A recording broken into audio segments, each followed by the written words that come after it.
Konferensiin idil-addunyaa mata duree gaheen yuunivarsiitootni rakkoolee addunyaa furmaata akeekuu irratti qaban jedhuun qophaa'ee yuunivarsiitii Harraambee kaampaasii Muummichaatti taa'ame. Konferensicha embaasii Indooneeziyaa Finfinneetti argamuu fi yuunivarsiitii Harraambeetti waliin ta'uun qindeesse. Rakkoolee walxaxaa addunyaa maloota aadaan hawaasa adda addaa addunyaa bira jiru misoomsuun gahee yuunivarsiitoonni furmaata akeekuu irratti qaban mul'isuuf konferensichi qophaa'ee jedhama. Pirezidaantiin yuunivarsiitii Harraambee Dr. Habtaamuu Takkaa.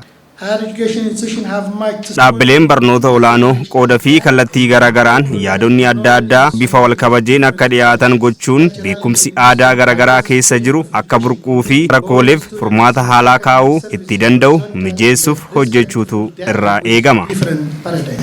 Sagantichaan yaada ka'umsaa kan kennan Itoophiyaa, Jibuutii fi Gamtaa Afrikaatti ambaasaaddarri Indooneeziyaa Albusiiraa Basnuur walitti dhufeenyi Itoophiyaa fi Indooneeziyaa baroota dheeraaf ture ammas caalatti cimee itti fufeeraa jedhan. Keessattuu immoo damee barnootaa irratti yuunivarsiitoota biyyoota lamaanii gidduutti waliin hojjechuun uumamaara kan jedhan ambaasaadar Albusiiraan waliigalteewwan 30 gama kanaan yuunivarsiitii Harraambee wajjin mallatteeffaman akka fakkeenyaatti kaasaniiru. I recall that when I started my assignment in Ethiopia Waggoota 5 dura yeroo ani ambaasaaddarummaan gara Itoophiyaa dhufu waliigalteewwan hojii dhaabbilee barnoota olaanoo biyyoota lamaanii gidduutti mallattaa'e 2 qofa ture. Har'arratti garuu waliigalteewwan 30 mallatteeffamaniiru. Yuunivarsiitiin Harraambee immoo dhaabbata miti mootummaa cimaa dippiloomaasii taarsimawaa nu wajjin uumedha.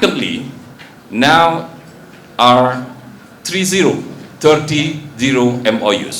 As a strategic partner of the Indonesian Embassy in Addis Ababa, Harraambee University has proven itself as a non-government actor in diplomacy. Haasaa ijoo guyyichaa hirmaattotaaf kan taasisan barreessaa olaanaan giddugala hooggansaa Muhammadiyyaa Piroofeesar Abdul Muutii rakkooleen ijoo addunyaa dhimmoota sadeerraa akka maddan hubachiisan. Jijjiirama qabeenya qilleensaa, nagaa fi tasgabbii dhabuu akkasumas guddinni walitti fufaan jiraachuu dhabuun ilmi namaa hiyyummaaf saaxilamuu akka ta'an ibsan. Beekumsa gadi fagoo lammiilee hidhachiisuu, safuu hordofuu fi naamusa olaanaan hojii gaggeessuu akkasumas adeemsa duudhaa fi jireenya hafuurawaatiin lammiileen gammadoo akka ta'aniif socho'uun dhaabbileen kunneen rakkoolee furuuf hojjechuu akka qabanis akeekaniiru. Indeed, materialistic orientation could not lead mankind. Qabeenya meeshaa qofarratti xiyyeeffachuun ilma namaa jiruu tasgabbaa'e akka qabaatu hin taasisu. Inumaayyuu yeroo tokko namoota dhiphachuuf akkasumas garbummaa ammayyaa jalatti akka kufan tolchaa jira. Kanarraa ka'uun namoonni hanga lubbuu ofii galaafachuutti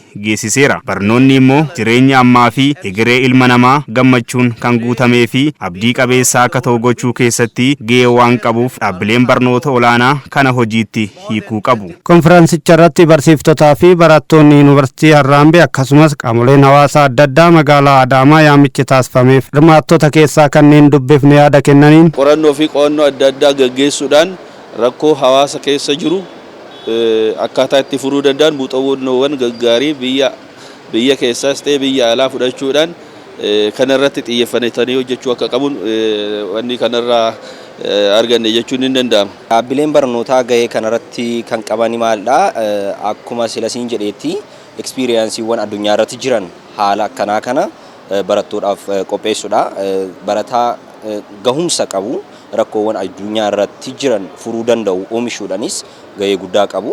Akka barataa tokkootti immoo haala seenaariyoo addunyaa irratti haala ammaa kanaan nu mudachaa jiranii fi haala amma jiran kana hubatee of qopheessee saniif gahumsa akka horatus ni eegama jechuudha.